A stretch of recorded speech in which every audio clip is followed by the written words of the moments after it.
The Knowles are on the field getting set for 2024. It's springtime. That means individuals are working on their individual techniques and skills, trying to get set for fall camp.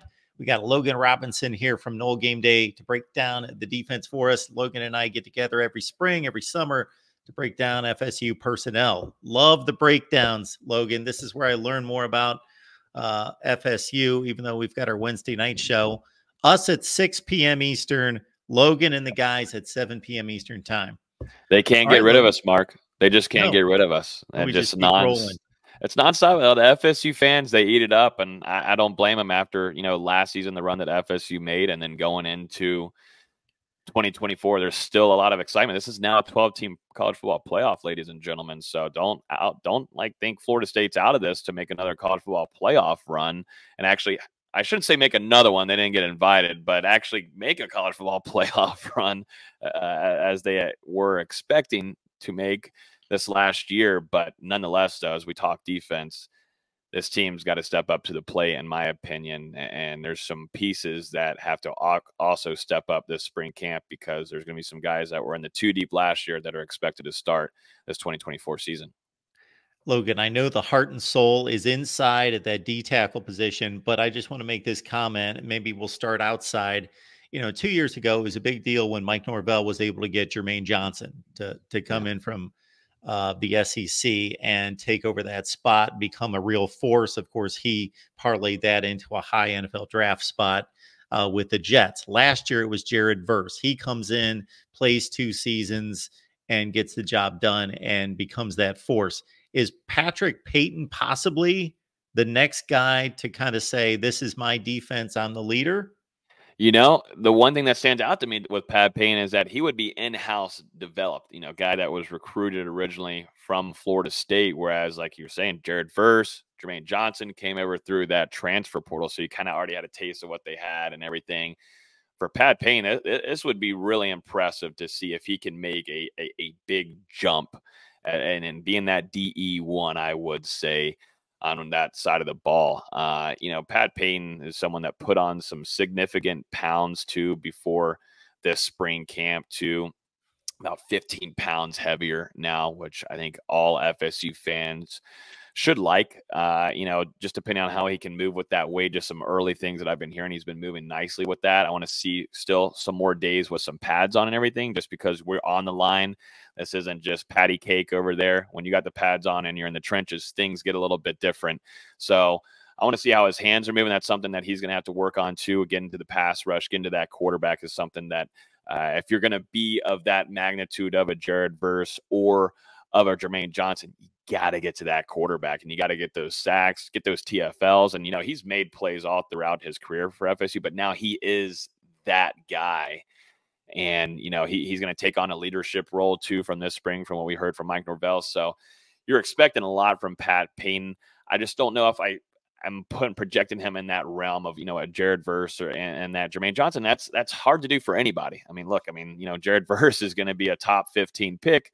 And, what Jermaine Johnson was too in the first round. These are top tier first round defensive ends. If they can get, I think, some solid improvement and development out of Pat Payton, just adding on some extra, adding on a little bit more of, like I said, that pass rush technique into the quarterback more. I think you do see Pat Payton being a pivotal factor and being that top dog on the defensive side for Florida State in 2024. But we've got to see that improvement in spring. And, I want to see how he's working with this new sizes added on. 15 pounds, that's a lot of weight for a defensive end to work with. So also with the end position, we've got another legacy coming back to the fold with Marvin Jones Jr. Yeah. Of course, his dad was pretty darn good. And so between Jones and everybody else vying for the edge spots, how does that room look? I really like Marvin Jones Jr. He's came in body-wise with Coach Storms, Florida State strength and conditioning coach. He's done a really good job coming in.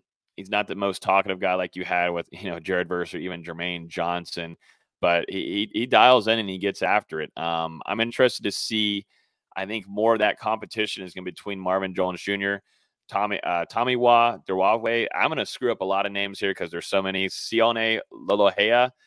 I Well shout out to done. those two guys. If I've messed up the name, call me out the next time I'm at a practice. Maybe nail me. Just let me know I said it wrong. But no, those two guys, those two transfers, Oregon State from Sione, and then here I go again. I got to say it again. But Tommy Waugh, hopefully I'm saying that right, from West Virginia. Those are two guys that are going to be fighting with Marvin Jones Jr. for playing time this upcoming season. But then you've also got some veterans though. Mark as well with Byron Turner Jr. That is someone that has always needed to add on some size there, but you see the natural ability. He actually saw a really big increase in his abilities and development latter half of this season. Like he was buzzing a ton going into bowl prep against Georgia. So interested to see how he makes those strides at spring camp, because that would be huge if Florida State can have Patrick Payton, Byron Turner, and those those three other transfers that are also in that room. You feel really, really good about it. And so, yeah, you lose Jared Verse, and you also lose Gilbert Edmond, the former South Carolina defensive end.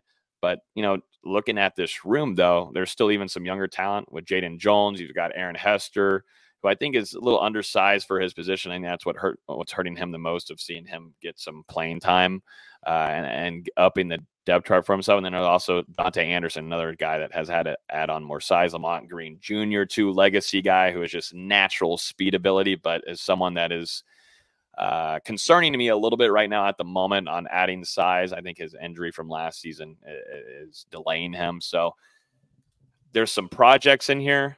There's certified talent, and then there's newcomers that are fighting to be on the opposite side of Patrick Payton. Is probably the best way I'd explain this group. Yeah, and you touched on Daryl Jackson, of course, because of the NCAA. We didn't get a chance to see him until the Orange Bowl, but he comes in from Miami, and he played a lot of football for the Canes there before coming to Tallahassee. And it was kind of disappointing to see him put on the sideline and not able to participate until January. So this group right now, to me, is top two most concerning, and might be a shocker when we're talking Daryl Jackson and the hype behind him, and also Joshua Farmer coming back for another season. That's what you got right now. And most of your experience, yes, Daniel Lyons has had a lot of snaps. That's fine. I understand that. But at the position where he's going to be a 2 deep, he could potentially be a starter just in case something goes down. He's going to get a lot of rotation reps with Daryl Jackson, Joshua Farmer, KJ Sampson, newcomer, not a whole ton of experience whatsoever right there. Hearing good things about spring from him, that's fine. But experience-wise is bigger to me. And then you've got Grady Kelly, Colorado State transfer coming from over there. Outside of that, though, that's it. Those are all the names. 1, 2, 3, 4, 5. 2 of those being solidified starters, obviously, but it's not like last year where you had a handful of these guys in there and Florida State felt really comfortable. I just think this is something that we're going to be keeping a close eye on after spring camp and what they do in the transfer portal if they decide to add in some more experience in here, because right now that room is just extremely way too thin outside of Joshua Farmer and Daryl Jackson. Yes, Daniel Lyons has shown us some strides there, and he has experience. So if you want to go Josh Farmer, Daryl Jackson, Daniel Lyons, that's fine. But that's 3 defensive tackles.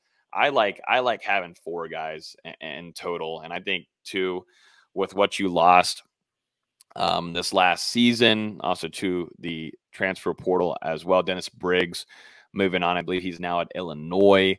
I think that was a tough loss for this room, and Odell Higgins. So this is one that concerns me, just like on that offensive side with the tight end room. There's got to be some answers here, and you got to hope that Daryl Jackson and Joshua Farmer can stay healthy. If not, and this is what you've got, I don't see this group. This would be the amount of names that we have going into the 2024 football season. I'll note that. But if it were to be the case, Joshua Farmer, Daryl Jackson go down, it's really concerning to me, really concerning. And, Florida State's got to do better there on the recruiting trail and try to do better too. And the transfer portal, this can't be the case. And I don't think it will be, but man, if it is, and they're going into 2024 season, it's concerning. It certainly is concerning for this defense and as a team as a whole. You said the 2 magic words in there, and that was transfer portal, because for the last 3 football seasons, of course, Mike Norvell's done an outstanding job. And I would Yeah. argue, even though the numbers have been bigger at places like Colorado, done the best job of anyone in the nation. And so if we're sitting here 3 years ago, I think it's been pretty much 3 years, and you're Yeah. talking about a position group in the spring being like, oh man, it's shaky, it's thin, we don't have the coaches are just working with what they've got. Yeah. I would expect Norvell and company to be pretty aggressive post spring in the transfer portal. Yeah, they should. And one of those guys, like you were noting, Daryl Jackson, coming from Miami, got to see him just for a little bit there. And the Orange Bowl game, I don't count Jack, towards what we saw with Daryl Jackson there. I've heard tons and tons of good things just off of some former interviews, former players, and some interviews there that we've had. Just the way this guy competes in practice is just a different animal. And the weight that he holds it. I've got to pull it up, but Daryl Jackson, I think at plus 320. I don't want to say 330, but that's the initial number that's coming to me with the weight that he brings. The way that he has 6'5", 330. So yeah, just stick with my brain here. 6'5", 330, one of the most athletic big guys on this team. Matching that with a disruptive force up the middle is going to be really fun to watch with Joshua Farmer. These are two really fun guys to watch. We know what Joshua Farmer brings. He brings a lot of violence. He disrupts. He tosses cats. He sends them to the ground, and that allowed a lot for like Fabo and Joshua Farmer, or both Daryl Jackson. I'm just kind of combining these guys into a futuristic realm whenever Florida State kicks off the season against Georgia Tech and Ireland, just tossing guys around. These are really physical animal defensive tackles. So you love absolutely what you have here. And I'm really excited to see Daryl Jackson just off of the hungriness. Didn't get to play last year due to the NCAA's BS.